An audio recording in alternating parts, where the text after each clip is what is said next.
Hey guys, it's Mike here with Biss Gaming. Join me as we play the 2015 indie post-apocalyptic survival game, Submerged. Alright, welcome folks to Submerged, the first episode in this series. Like we said in episode 0, this is going to be an 8-part series.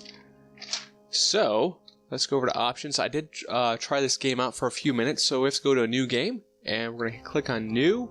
Yes, I do. There we go. And let's get started on episode 1.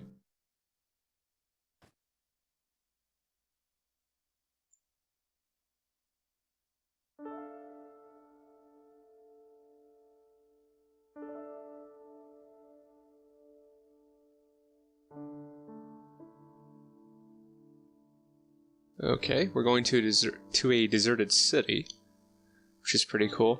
I was talking to the game director via email, and he actually said when he designed, or when he pitched this game, he wanted to make the city kind of like a cookie-cutter city to almost anyone. So if you lived on the East Coast, West Coast, over in Europe, parts of Asia, whatever, you could actually imagine your city being that city. He actually pulled in some landmarks or inspirations from other landmarks.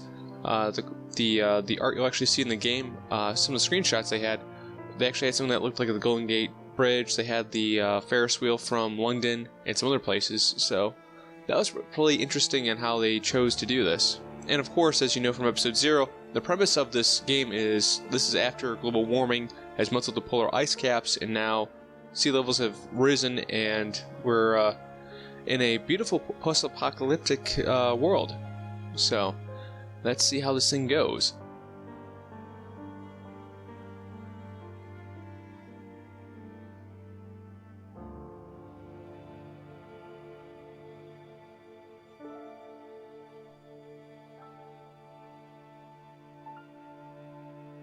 And from what you read on the back of the cover of the game, you play the older sister, that's your kid brother, and he is injured somehow. You don't know how, but you've got to give him some sort of aid, get him to a safe spot. Here we go. Go in here.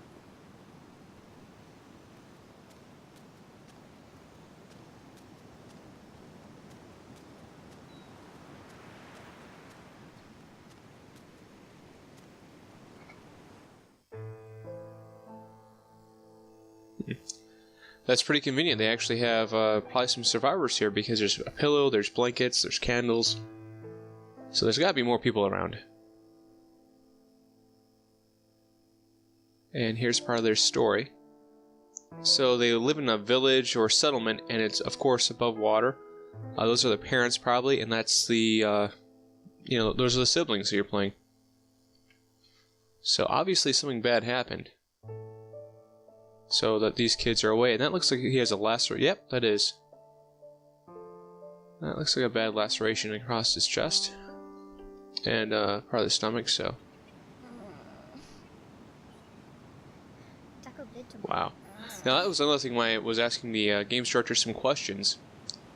He said he wanted to have the language actually a very simplistic language, because in post-apocalypse, can't really talk today. In a post-apocalypse, some people actually modify their spoken language or bastardize it, so that way they can actually communicate with other people more efficiently. So he said, when he's coming up with the spoken words, even though you hear her speaking very little. Whoa! That was pretty cool. Humpback whale. Alright, back to what I was saying.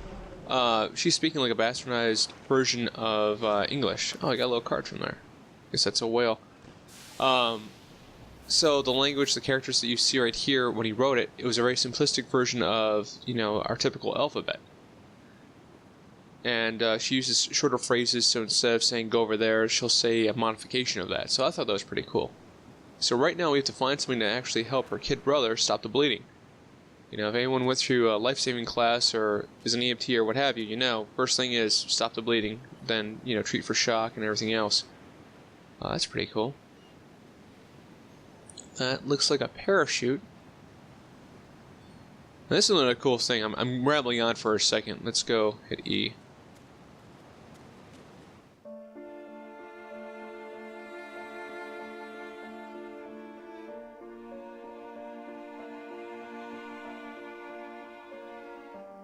Alright, yeah, that's right. That's where you have to go. Towards the parachute.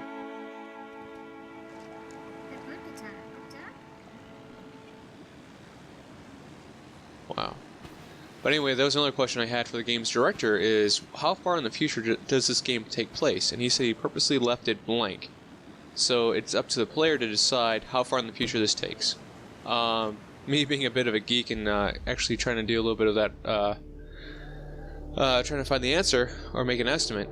You know, palm trees usually have a lifespan depending on the species, and there's 2,600 different species of palm tree. You know, the lifespan's about 150 years in some species. So this could, but y'all look at the growth rate here on these cities and what have you. They look pretty worn down. You can easily say, okay, this is about 200 years, 300 years after whatever happened. Well, that's my guess, at least, or my interpretation of what he had. Now, I have to say the mechanics here for the game is pretty nice. I actually like the camera movement or the camera change. Whoa, actually, I'm sorry. Let me see this. And yes, this is not a AAA game, but the small little details they have of, like, you know, debris falling or plants moving after you move around the corner or what have you, that's pretty nice. Alright, let's move this thing up. Go up again. And this is a non-combat game, so that's a nice, little refreshing. So all the people who like playing Call of Duty, or you have your Battlefielders, what have you, it's nice to actually just look around and explore and see this post-apocalyptic world where you don't really have to fight anything per se. You're only fighting to save your brother's life. But it's just nice to look around and just see everything. Like all the work they put in here. You've got the town clock. That building right there reminds me of Times Square. So let's go around here. Oh, there's another parachute. Oh. Just went through some mosquitoes. That's great. Wow. And that's another weird thing. That's a question I have. Seeing this is my first time playing the game. Is where are all the people? Because, yes, it's after a great flood or what have you, and of course there's going to be looting, and, you know, you've got the civilian sheepdog. Oh, I can't even talk. You have the civilian sheepdog mindset, and you also have the raider mindset, too. So you have two different opposing factions. One wants rule of law, the other one wants what they can get. But still, there should be some people living in this city. I mean, it looks like we just drifted in here. You know, no one greeted us. That, town hall or town clock looked like it was already occupied, so where are the rest of the people? Hopefully we'll find out. All I know is that there's like pretty much 8 chapters, if you will, in this game, so this is the first one, so let's see what happens. Let's go up. I want to see if there's some people here. I mean, this makes very little sense. There should be more people here. Can I go through a door? Let me see. Moving around, up, and there's parachute material. Yeah, if you want to stop bleeding, this stuff will last forever. Parachute material.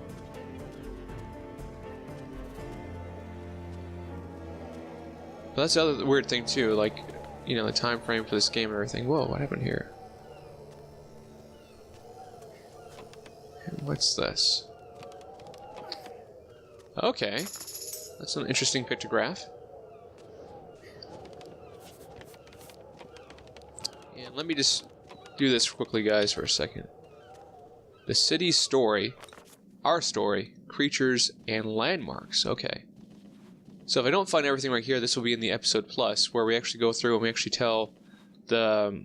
We're going to tell the story's narrative... I'm sorry, wow, that was redundant. We're going to tell the game's story, of the narrative that you may have missed, and try completing all the pieces. So that's where we're going to, you know, fill in all these, the holes in the story. Escape. So apparently it looks like there was some sort of storm that actually happened here. And it's far enough in the future where either, hey, most of the adults died so they can't really pass it on language, or this is just so far forward that people had to make a new language based on, you know, classical language. So let's go up here. If I can get up here somehow.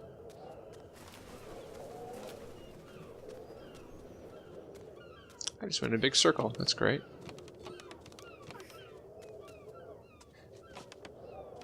Gosh. Okay, there's a ledge there. We can probably go over there.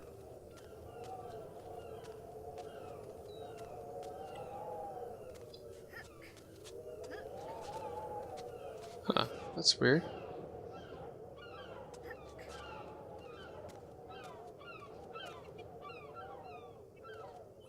Oh, that's an interesting thing too. Like she's got like a scrape on her right elbow.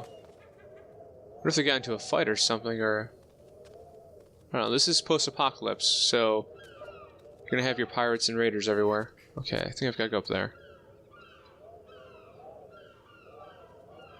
So here's my question too. Before I get this box, how long has this box been up here? Because the equipment looks, well, at least 20 years up there. Oh wait, what's this right here? The climate is... the climate blank is blank. Warmer. Okay, so that's interesting. That's similar to Dear Esther, where they actually have articles spread out throughout the game, and they'll actually tell you part of the story. So let's go right here. Hit E. Okay, we got emergency rations. Okay, that's probably going to help him stop the bleeding. So a little first aid kit there. That should help.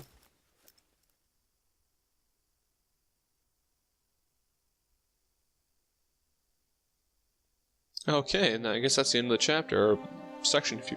excuse me, section if you will. Okay.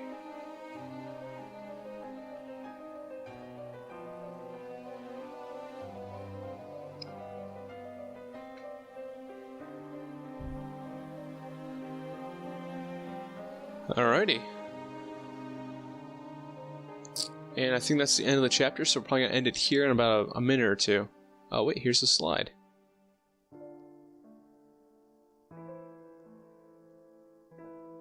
Okay. Talks about, I guess, one of the family members being a fisherman.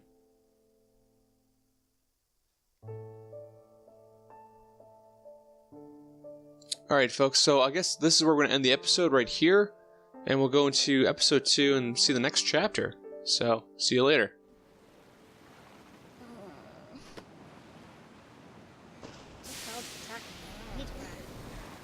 Okay, so we're back, and she said she has to find more of these crates.